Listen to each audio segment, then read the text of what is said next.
Hey Jonathan, how you going, man? Good, thanks, Dan. How are you? Yeah, good, good. It was a good drive down. A little bit of traffic, but it's nice. Very scenic around here. So Yes. Yeah, at really least good. once you're here, it's chill. Yeah, 100%. Yeah. What have you been up to? Just working on a bunch of projects, really, wrapping up some things from some new musicians or musicians that I worked with before and new projects for them. Trying to get all those wheels in motion at the beginning of those jobs. So coming off the back of a lot of this year spent on Flume. Yep. Yeah, sort of picking up a few new projects, and then also just had an exhibition in Japan, and actually just this week putting together some stuff for a Flume exhibition in Sydney and a Flume book and a few other things like that. Nice. So yeah, That's really good. juggling. Yeah, yeah. And how did you get an exhibition to go to Tokyo? Like, what was that thought process behind putting it there? That was, so the gallery there, Carmen Punk, is an offshoot of a publishing company called Gas, and they represent artists as well. And I've known them for, it must be about 20 years now. They've sort of started representing me over there 20 years ago, I guess. And then maybe 10 years ago, they started this gallery up, and I had an exhibition with them, I think in 2015, something like that. The first show I did with them there, and I've subsequently sort of been part of group exhibitions that they've put on, and so they just invited me to have a show this year, which was a little bit of a panic given how much other work I had, but I wasn't going to say no to that. Yeah. So have you done work there before? Yeah, so I had a show called Touchingly Unfeeling in 2015. Actually, it might have even been earlier than that. It might have been 2011 or 2012, something like that. And then intermittently, I guess, since then, sort of the odd little exhibition. They published a book of my work a few years ago. And then this is the most recent project together. Yeah, nice. Awesome. So we'll just go back a little bit to maybe when you first started. Mm-hmm. How was it getting a foot in the door in the industry? It was not really my intention to work doing this sort of work. I started working when I was in high school. I guess I started building websites for people and making t-shirts for local businesses like a local hairdresser or a local building pub's website. This is, in the mid to late 90s. So a 16-year-old kid could do that. He could just approach a pub and say, I can build websites. Do you want me to build your website, kind of thing? Because nobody could and nobody cared about websites. So I sort of just started doing that. I also had an after-school job for a little while in an animation studio, a traditional animation studio, doing that sort of stuff. So I was sort of dabbling, doing those bits and pieces of that sort of work, but really timing-wise, websites sort of exploded, and I could code websites and I could design them to some limited, terrible extent. So early on, my opportunities all came in that form. I had a day job with a web design company, building and designing websites for all sorts of different types of people, including like home shopping networks from TV and stuff like that.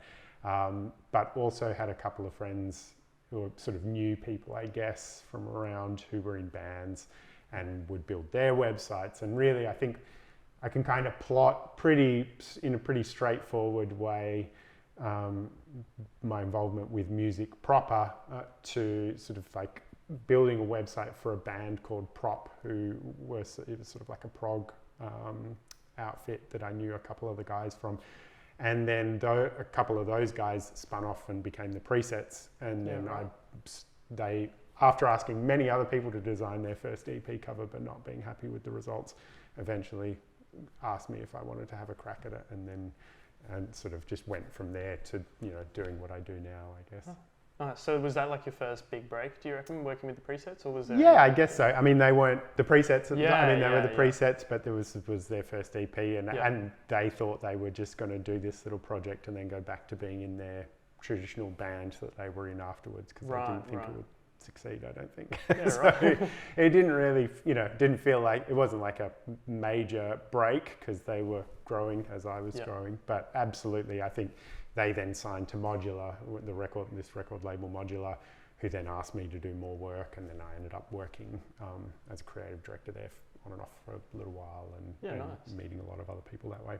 Yep. And what did that feel like, getting your first bit of real income and knowing that, hey, like I can make an actual career out of this with something that I love? Yeah, I mean, I think that that aspect probably happened early when I was building websites, and really I was quite happy doing that. I think that was I needed to earn money to pay bills and stuff, and that was incredibly exciting. And even earlier when I was at school, I thought that was amazing that I could, design a business card for a local store or something, or make t-shirts for some local hairdresser, and that they would wear them. Like, I thought that was just incredible to me, that somebody would wear a thing that I designed and drew. And then sort of as that progressed, I think I was very cautious about ever thinking that it would, as I started doing more artistic work and collaborations with musicians, I think I was always a bit cautious that it might be happening now, but I probably will never get asked again, sort of thing. Yeah. So I never really felt secure in it as a job. I mean, I still don't feel that secure as a job. And do you think it's harder to break into now, how in the way that technology is more accessible and everyone has or can download something like Blender for free, and like of course there's a level of skill to it and that kind of thing, but do you feel like there's a lot more competition now, or do you feel like you're in a good place where you... I mean, I think there's so many different ways, right? And I think that there's one aspect of it is the access to the tools to making stuff are totally universal, and especially when I started working in design for music, most of that work was knowing how to set up artwork to print for CD production or something. And so there's a big technical component to that. It's not hard, but you need to learn it. And it means that somebody's girlfriend can't do your album cover. Right. That one of the band members' girlfriend can't do the album cover in all likelihood. I mean, they might be able to do the drawing, but they still need a designer to lay it up. Yeah, exactly. And which is the sort of work I would get to do a lot of the time. Whereas now, you can take a little photo on your phone and you can use that as your Spotify artwork, and there is no technical barrier. The flip side, like I think you were sort of alluding to a little bit with the Blender thing, is everybody can download it, but happily when I started, the software wasn't that challenging. Rudimentary. Yeah, exactly. Yeah. So, you had to learn how to make a cube, a sphere, and whatever, and a few materials.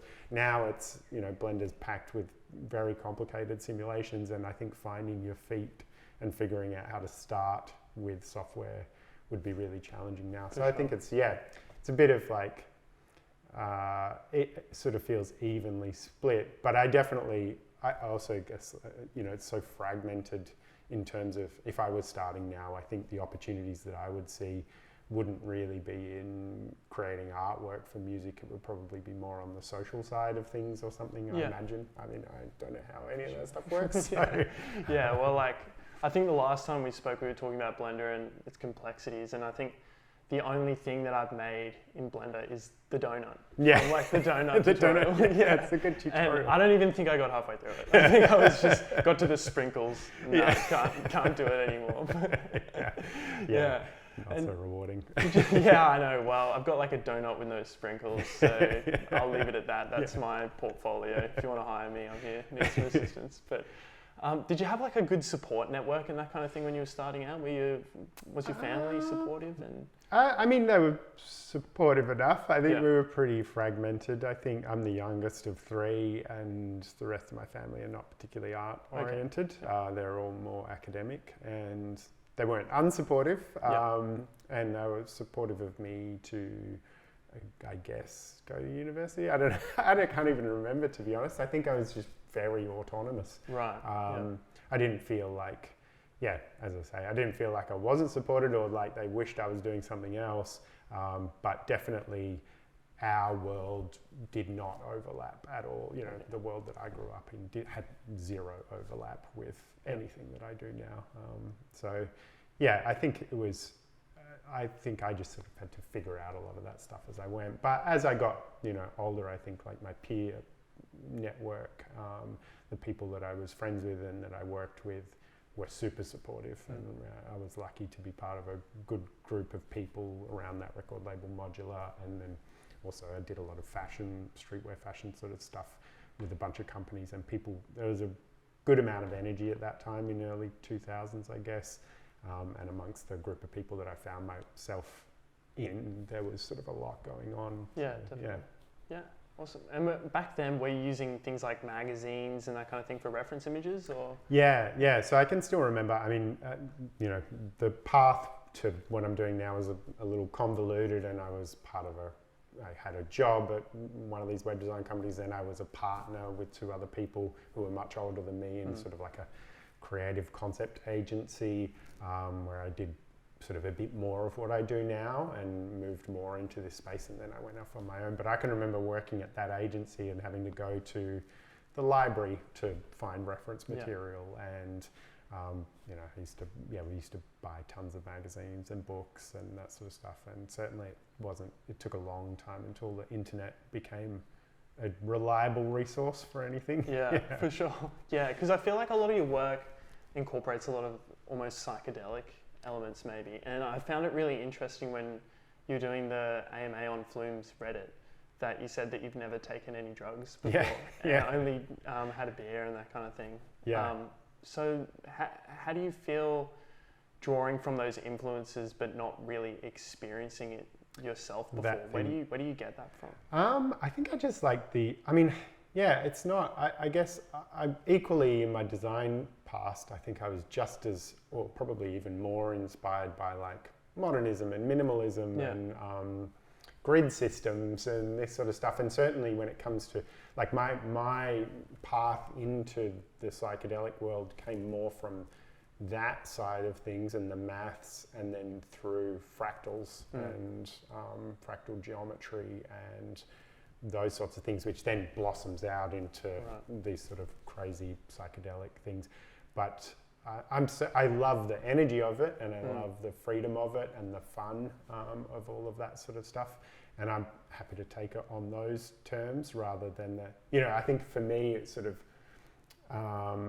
even with music and things like that, like I don't go out a lot, I don't participate too much in the scene, but I love all of the stuff that's created. I listen to a lot of music and all the rest of it, but I don't feel the need to have to experience it on all the levels, Yeah, that's fair. Yeah. Was that just like a conscious decision to just steer clear away from? Yeah, I guess so. I mean, I think by the time I got through high school and I hadn't had a cigarette, I was kind of like, well, if I could get through high school without having felt peer pressured to avoid it, then why would I start now? I mean, it's obvious. All the negatives seemed well articulated to me. And I was like, I don't need that. But I mean, I also moved schools a lot and didn't have, we changed a lot. We moved around an awful lot. So I never felt like I had this group of friends that I could go and take that chance with or whatever. I guess I was always quite anxious about that sort of stuff. Yeah, no, definitely. Yeah, so driving through here on the way, obviously seeing a lot of rainforest imagery, a lot of beautiful nature, so green compared to Brisbane. It's so good to get out of the city and breathe some fresh air. But how is that impacting your work now, and what do you think it will look like in the future? Yeah, I think it's quite odd because I think we had been living, before we lived here, we'd been living in LA for about 7 years, which is just all concrete and there's nothing alive anywhere. And at that time, I found myself craving nature there. So that's when I made all the flower imagery for this Flume Skin campaign and did a lot of other work that was these sort of densely packed forests, all digital work, but really preoccupied with the same sort of stuff. And part of me suspected that once we moved here, maybe I would flip to the other side and go all clinical and want smooth concrete or something like that. But that didn't happen. It just sort of became more and more interesting. So, since being here, I think, in a really direct way, the last Flume campaign, all the birds pretty much are birds, bar one, I think, are birds from around here. And I pay a lot more attention to the details of the nature that's here and in a much more specific way, I guess, than sort of the general concept of nature. Like it's a very specific type of this nature that I'm sort of addressing. But yeah, I always kind of wonder whether I'm going to exhaust that pool of inspiration. And certainly when we first arrived, it was like everywhere I looked, I thought every beetle was amazing, every moth was amazing. And now, you sort of get used to those things. They're no less amazing. but I suppose I wonder a little bit if it's going to run out, but it doesn't seem to be running out. So. Yeah, that's good. So was it really easy to work with Harley on that kind of thing, like him being, in this proximity, because he lives really close? Yeah.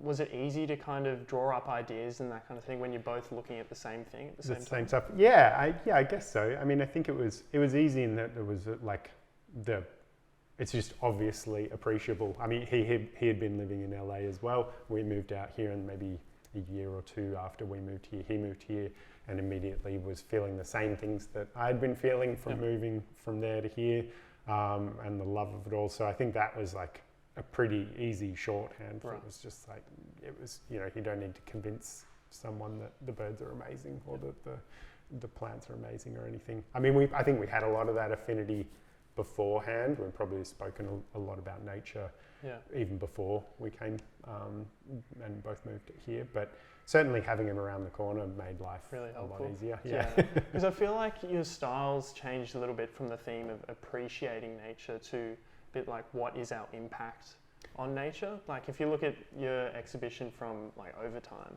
with the canyons and that kind of thing, it's obviously very like appreciating that beauty, but then you look at something like the Flume campaign of this year, and it's a lot to do with how we're impacting it and how we're damaging that beauty. I think the thing that probably the main source of that change is me being frustrated. I think that was in my mindset at the Overtime paintings, and it's sort of built into the data that drives some of that stuff. Is some of the same questions that are in the Flume campaign, but they're far more obtuse. And I kind of guess out of sheer frustration, just felt like it just needed, for this Flume campaign, I was just like, we were just going to have to be incredibly blunt about it and start all the charts. The charts on stage. Just put them right there, like make it so unavoidable. I know. I like going to the show and then seeing like everyone that's just come to see Never Be Like You stand at the stage and then just get their eyes destroyed by these huge graphs and charts and data about the destruction of the planet. Yeah. I really like that moment a lot in the show. That stuff's there. But I mean, it definitely, I suppose it's the complexity of the message is something that more came out of Harley and I both talking about it as we'd been living here around it more, is realizing that we're unbelievably privileged and lucky to be able to make the choice to move to a place like this and surround ourselves with nature, and that's not tenable for everybody. And really what the point of the campaign, I guess, is that there's 7 billion people on the planet.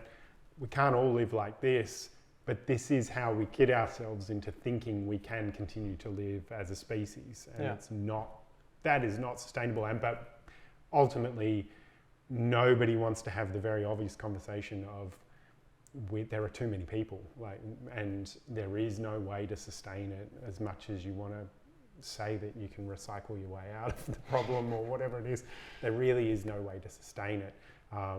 And I think, especially in the past year with the floods and everything else that's been going on as a result of climate change here, it's in everybody's faces. We're all totally aware of it, but still not able to have a grown-up discussion about what exactly is the plan moving forward. How exactly can we keep going? So I think it's become more nuanced for sure. Because I think that no one really wants to listen to climate change statistics and that kind of thing, but using music as a platform to express that through art, I think is really, really clever. So thanks. Good job. Thanks. I mean, it's one of those. We're not illuminating to anybody. Everybody's completely aware of climate change. They just don't like seeing it, which is the sad bit, because nothing ever changes. Exactly. And it feels, I mean, more than anything else, I don't think either of us feel like we have anything new to say on the topic.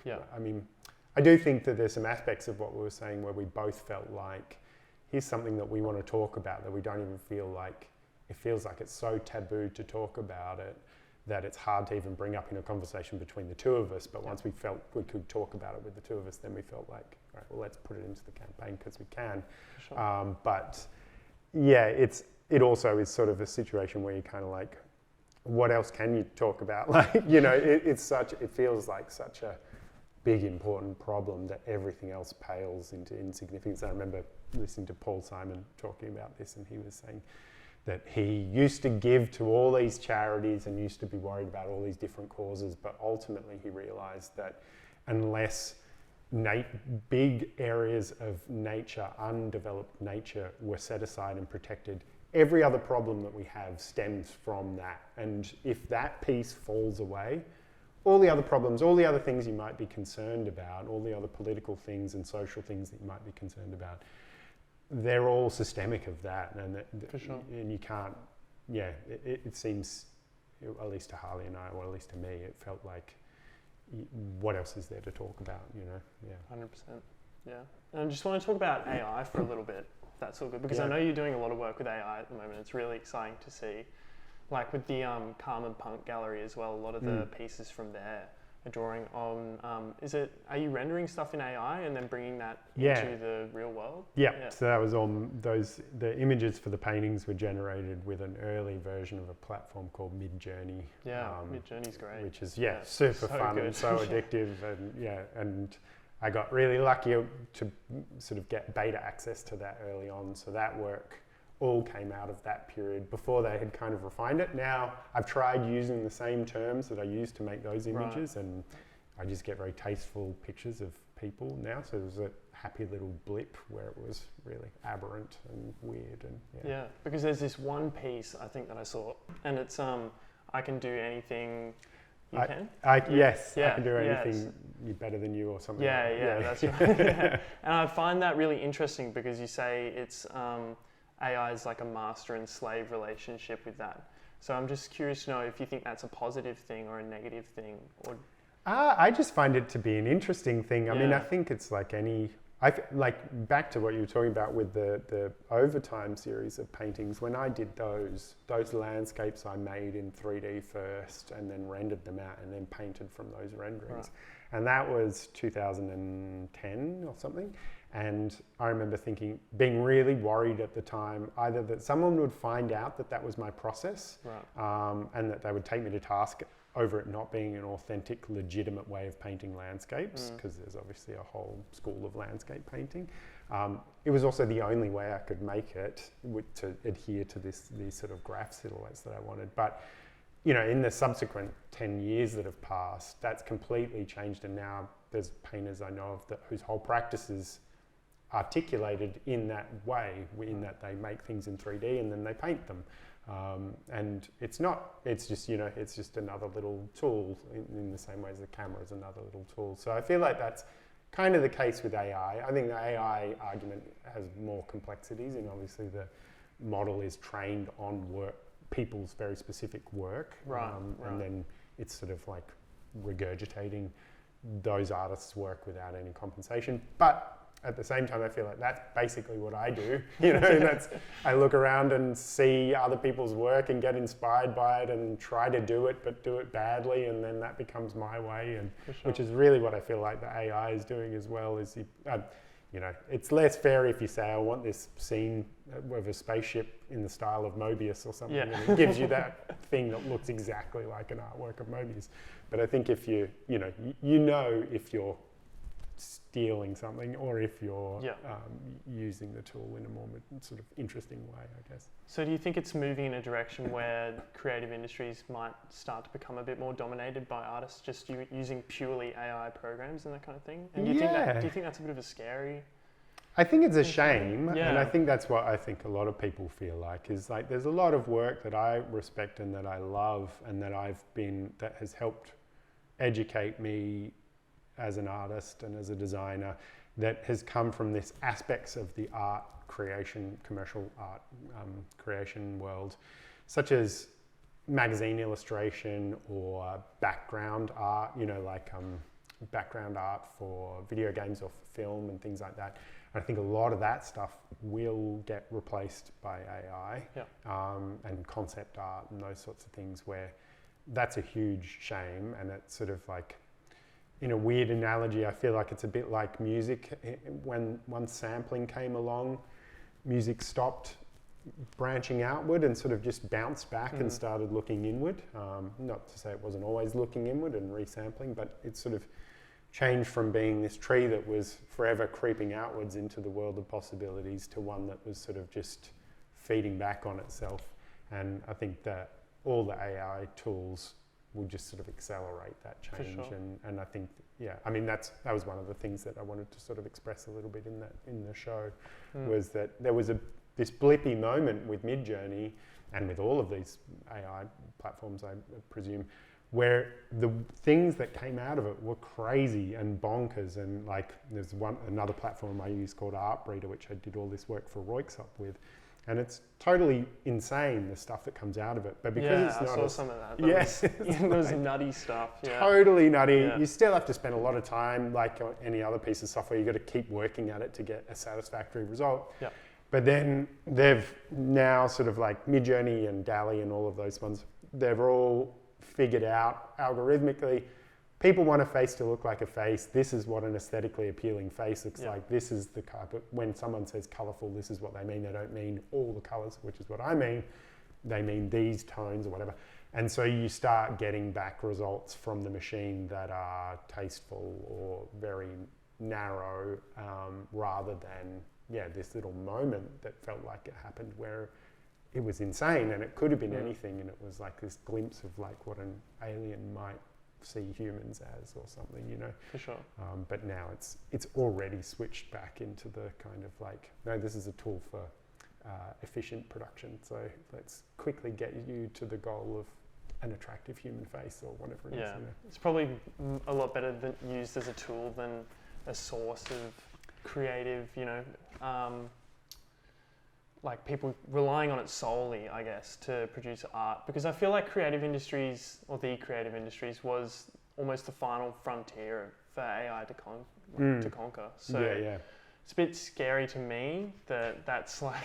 that's coming. But you're right. It is a shame, really, because this whole, skill is kind of getting a bit watered down, and it should be appreciated a lot more than it is currently, because anyone can get on and type in pirate ship flying through the night sky, and then they've got like a Leonardo da Vinci-esque painting in front of them. So I feel like I'm pushed and pulled with that thing. Like, my analogy in my mind is, like I was saying earlier, I grew up and when I was 15, had an after-school job doing tweening for a traditional cell animation studio. So that was like, the type of animation that has been done since the 30s, where you have bits of pieces of paper, you hand draw each thing. And there was a local little animation studio that I did work experience with, and then they gave me this after-school job where I could do tweening, and it just meant laboriously drawing in all the in-between frames. Within 6 years of that job, completely non-existent. Right. It's all done by a computer now. So bad for the young me that benefited from that, but great for the version of me that was 6 years older and wanted to run a studio by myself and was wanting to express ideas in an animated, do animations for people or do animations for myself and work with bands and create this sort of stuff. But I don't have the budget to employ an animation studio to do that. So now that's awesome for me, and I think that's the case right now with sort of like the way I've been using some of the AI stuff is creating background plates for animations that maybe in another world I would have employed a concept artist to paint them, and I probably would have got a more interesting result, but it would have taken longer, would have cost more. For sure. I find it really, really hard to reconcile. I don't think it's black and white, and even, as I tinker around with synthesizers, I feel like it's become a more salient problem to people because it's visual, but musically, I feel like, for 40 years you've been able to buy a synth or a keyboard and press demo and it plays some samba music or whatever. But nobody does that, I think nobody says, I want to put on some music, let's just put the keyboard on demo mode. And I think hopefully that'll sort of be the same thing with the AI stuff, is like people still want an artist to execute a thing. It'll get blurrier and certainly jobs will get lost. And that's true for everything. Like you say, I think art is the last thing. It was no surprise that this was coming. Yeah, I know. It's just shocking to see it, what people come up with. Yeah, I find when I'm looking around on the Midjourney Discord or whatever, I remember, especially when I first started doing it, I was just like, well, that's it. I'm out of a job. Because it was just like, it was evident that all these musicians were just like, I've got this idea for a tower made of whatever it is and it's on fire, and they type it in and 15 seconds later they've got it back and it's better than anything I could have made. And it's like, yeah, who needs some idiot on the other side of the world to sort of fantasize things when you can do it yourself? Do you see yourself continuing to work in the music industry for a lot longer? Because I know that you said that you got a bit disillusioned with it at one point, backed away. Yes. What, if you don't mind, what was the reason for that? Were you just... I think I had been working with a record label that were no different from any other record label in my experience, so it's no shade on them specifically, but realizing that there was this kind of a, and maybe this has changed, but there was a real predatory aspect to it where there were musicians that were sort of in their late teens and early 20s and basically kids, and I wasn't much older than them, but sort of have a moment where they're getting some success, the label and the management and all these people around them inflating their ego and getting them to do things that make everybody money, and then when these people would have sort of like a mental breakdown or a challenge of one kind or another, or even just simply the record doesn't succeed or whatever it is, they're abandoned entirely. And I just think there were a couple of specific instances with musicians that really had really bad mental breaks and had gone from 6 months earlier being surrounded by people to 6 months later having nobody around them and being completely isolated. And then that was compounded by the fact that, they were 19, 20, so they had kind of abandoned their family to do this thing, and so there was just nobody around. So yeah, I can't, that's like a really severe version of the bigger problem that, I don't know how prevalent this is anymore because I think it's changed so much, but yeah, that's what bothered me at the time about it. Yeah. So did coming back feel any different, or did you see that kind of happening again? Yeah, I mean, I think since I've come back, I apart from the couple of pre-existing music relationships that I had that were really like friendships, like the presets, I think the Future Classic Flume's record label had to do a fair bit of work convincing me to work for him initially, but I think the fact that they were such lovely, caring people, and that was really obvious. Yeah, they're great. Yeah. That was why I decided to work for them and work on that project. And then I suppose since that, I've really only done stuff like with Flume, Mark Pritchard, like more mature artists like Avalanches, where that's not so much the issue. I mean, I don't get asked to do stuff for kids either because I'm too old for that. I'm not cool enough. But yeah, I think I don't do what I was doing before, and I don't engage in that sort of aspect of it before where it's less hype. I think the bit that I'm involved in is less hypey and less fast and less. Yeah, I think one of the upsides to, I guess, in that gap that happened from when I was doing stuff in the early 2000s to now is like I'm either approached by the artists themselves in a really direct way, which I love, and I think that's great. And I think artists seem to have a hell of a lot more autonomy now than they used to, for better or worse. Or I get asked by a very large record label for people that have a whole team of people behind them, and there's no risk of harm there. Yeah. Awesome. Well, thank you, Jonathan, for coming on. It's been great to see you. Yeah, great chat. Yeah, no, lovely to meet you in person. Good to meet you, man. Thanks, Dan. Thank you.